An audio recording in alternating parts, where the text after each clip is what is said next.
Hello, I'm Adrian Angeles, and I'm the current CEO of Risk Consulting. My objective here is to expand your company's market to another one that has such great opportunities, in this case, Mexico. Working with us will give you the freedom to focus on the creative side of the business. So first, let's get started. The relationship between Mexico's demographic and purchasing power. Is it favorable for the products?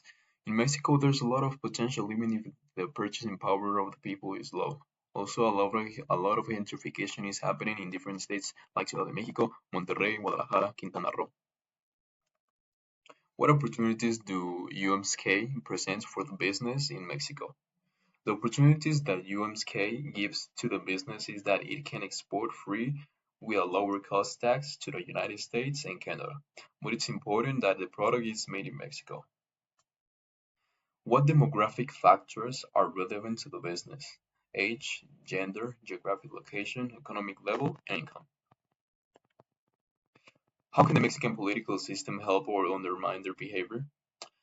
So first, how it can help. Reducing tariffs of the imported goods thanks to the free trade agreements, programs that support foreign investment. How it can undermine. First, corruption is a big deal to this day, and second, crime and insecurity. How would the economic play out with the Mexican economic system, particularly in relation to that industry? The fashion industry and luxurious goods had experienced a growth in the middle class, increasing income and interest in high-end products, especially in Monterrey, Guadalajara, and Mexico City. How to use the Mexican legal system and relevant government regulations to their favor? First, ensuring the proper registration with the Secretariat of Economy and obtaining certain permits to help the company operate, as well as tax incentives, adhering to their fair wages, and understanding certain trade regulations. How do foreign direct investment work in Mexico? Are there any fiscal incentives they can take advantage of? Foreign investors may participate in any proportion in the capital stock of Mexican companies, acquire fixated assets, enter new economic fields of economy and activity or manufacture new products lines, open and operate establishments, and expand or relocate existing establishments. How is the Mexican peso performing currently? The Mexican peso weakened to the 20 pesos per dollar as of 2025, but as we know, the Mexican peso has fluctuated since the global pandemic of 2019, and especially during the changes of the trade agreement between the United States. An insight on Mexico's Mexican culture in the workplace, what they will find and how to address it. So first, you will find personal relationships that are very loyal, and we have a very strong hierarchy and status conscious. We are dominant in characteristic of the Mexican culture business environment. Having a great business relationship is an essential part toward the impression you give and level of relationship you maintain can lead you to the success or failure to the business. A lot of Mexicans give the importance of image and status. Mexicans dress formally with suits and ties, as the old school, and will expect you to do the same in their major cities. Most Mexicans try to be friendly when they first meet you, but a few will treat you with an attitude. Those people are hard to deal with. You just gotta give them time to meet you to get along with them. How do you comply with the relevant fiscal and environmental regulations that apply to that specific industry? First, talking about the fiscal regulations, as said previously, registering the Tax and Administration Service (SAT).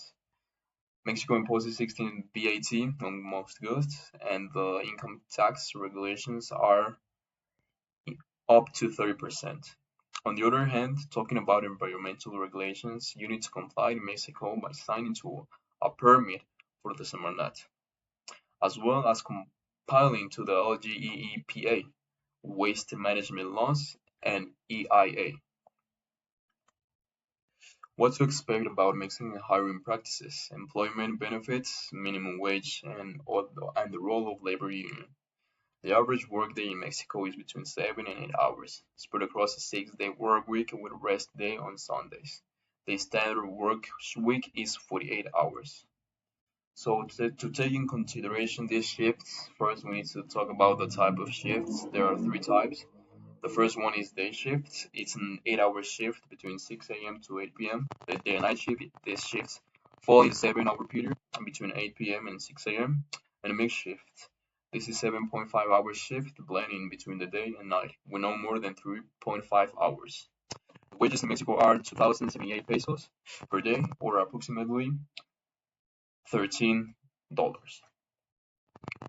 Some relevant trade policies, details in terms of free trade agreements, tariffs, subsidized import quotas, anti-dumping duties, etc. So first we start with a USMK that ensures service tariffs, um, a tariff of 35% on finished apparel products, and a tariff of 15% on certain textile inputs like fabrics.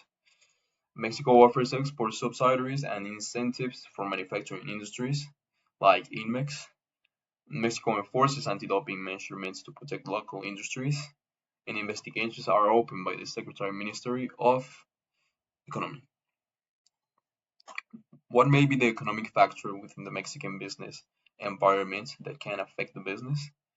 So this I take in consideration four um, basic steps, and they are in consumer purchasing power, changes in trade agreement, labor cost, and consumer trends. A successful story of a foreign company that already is operating in the Mexican market is Tim Hortons. This is a Canadian donut chain successfully entered the Mexican market. The only thing they changed was the flavors to their products to adapt them to the Mexican culture. And this example illustrates the importance of having cultural adaptation of the product if we have to expand to other markets with different culture, which the Mexican bakery should take in consideration to have success in the Canadian American market. Recommendations. When should they start doing it and why? What are the associated costs? Starting now, we cannot predict how the economy is going to change. Of course, the associated cost will be a little bit cheaper, but we don't know when they are going to start to get more expensive. To what scale should they enter the market? Should you enter the national market directly or through regional markets instead, and why? Your company is a high-end fashion business, so you cannot enter a regional market. It will devalue your products. Consumer will see them as cheap clothes, so it's better to enter the national market at once. Among sporting and all these entry modes, what is the best for you? So the best is to internationalize the company is by implementing the entry mode of exporting. But another way, and the most interesting, is to join a venture with other fashion companies. But for this, you need to be known in your own sector, in your own nation. So, for example, as you can see in the images here, like Dior and Nike collaborate with each the other, and in the other one is Timberlands and the Louis Vuittons, and also it can be H&M, Pull&Bear, and others. Are there any acquisitions or strategic alliances to be made? If the company is willing to make strategic alliances with other companies, they are allowed. These alliances can increase the popularity and vision that the consumer have to the company. How might crime and security issues in the Mexican market impact business decisions, and how would you address them? So the first three are operational costs might be affected the business, transportation disruption. Organized crime can affect transportation, leading to the loss of the product and in other cases delays. And finally, the hesitation of foreign investors. To conclude this presentation, getting involved in other markets across the world can be an exhausting process of knowing the political system, the economic system, the fiscal and environmental regulations, as well as the demographic of the population, including others. To prevent the failure of the business in another country, we need to make an strategic plan involving knowing how the company will enter the market and also how the nation is economically and politically. Thank you for your time.